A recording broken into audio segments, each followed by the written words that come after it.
This is the most important decision you need to make, and it's choosing the right blank when it goes to shaping. The blank for shapers is like a canvas for the artists. This is our main material that we're working with when it goes to create the surfboard. What you want to do, you want to find your own board inside the blank, and choosing the right blank is the most crucial thing to do for the new shaper to be able to shape a good quality surfboard. And before I'm gonna explain why this is the most important decision to choose your right blank, let's quickly touch the two main types of the material and the blank. So one of the first type of material you're gonna find, and it's quite popular these days, it's EPS blank. So long story short, EPS is basically the same material you have cover your new TV when you unpack it. The second type of the foam you can find and the blank is PU.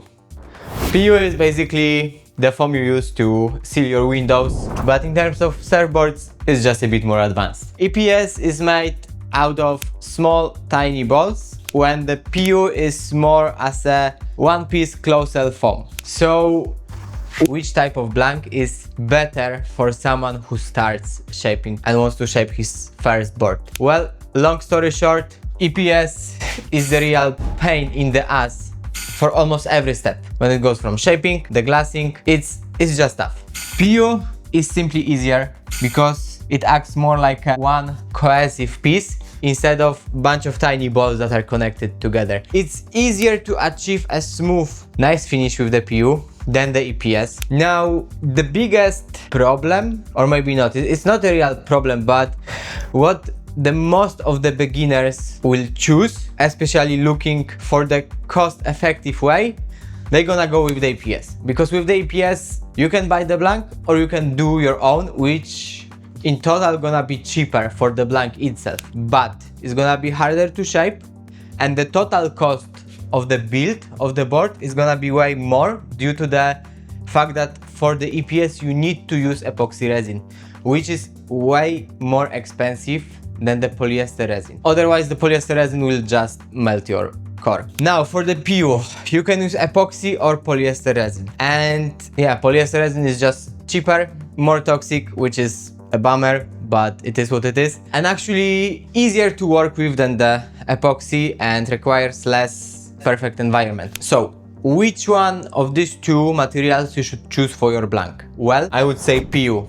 And the reason is what I said before, and there is one more big advantage in PU blanks other than EPS blanks. These days, from the most factories and from the most big brands, the blanks are coming pre-molded and they are designed by shapers. What that means, that if you know how to choose the right blank from the PU side, you can choose the blank that fits so good to the board you design, and vice versa. You can design the board that fits the blank so good that there is almost zero hand shaping. I mean, there is still a lot of hand shaping and a lot of things that needs to be touched, but you need to understand the idea behind this. So imagine you want to shape a 5'7" twin fish from this blank, which is a 5'10", and this is what I would call a close tolerance blank, which means that it's already quite thin, it has quite predefined rocker, and it has somehow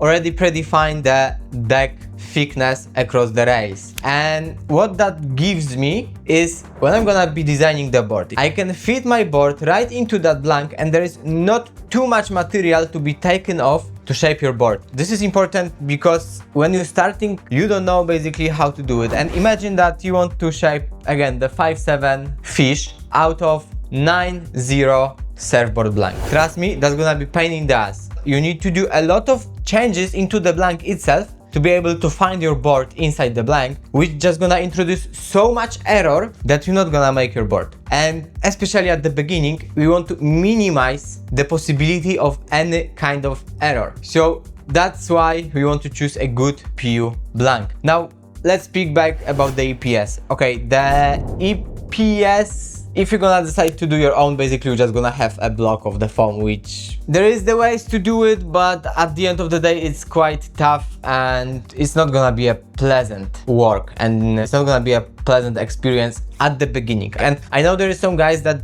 love EPS and they shape only in EPS and they do their own blanks. Amazing, that's super sick, but I don't believe this is a way to go when you're trying to shape one of your first surfboards. Now, going back to the PU. So I said about the close tolerance blank. The high tolerance blank would be a blank that with, imagine the same size, would be wider, thicker everywhere, so you can accommodate more shapes, more different rockers, which is a good blank when you're going to use the file and give it for the CNC machine, because, well, you can play around. But the close tolerance blank is good for the hand shaping, especially if you are a beginner and you are starting. Another thing to remember is that these blanks are designed a lot of times by the shapers, and even if not, the shapers and the pro shapers over the world are using these blanks. So when you're designing your board, you can use the blank as a guide for your own design. Again, imagine you want to do a 5/7 fish. Out of this blank, you design fish on the CAD program and then you putting over it the file with this exactly blank. And you see that your rocker is way too high on the nose and it's not fitting inside the blank. Well,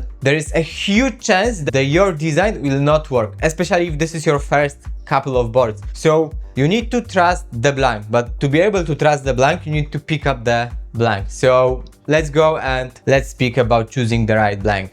Which blank you should choose for your board? First of all, when it goes to the companies that makes the blank, search for the one that you have access, because there is no point of searching for the blank that you will not be able to get the access, or that's gonna cost you like 10 times more than something that you can find locally or wherever you are. So think about that. Now, which blank should I actually choose? So if you remember, by the end of the last video, I asked you to choose one board from any shaper that is gonna be the inspiration for your own board design. And that was the first important step, because now, based on your choice, you're gonna be choosing the blank. I highly encourage you to go and check the first part where I speak about the intro and research. I'm gonna put the link down below and make sure to watch it, as each of this part is important for its own. Okay, coming back to the video. Personally, I choose 510 Arctic foam, and this is where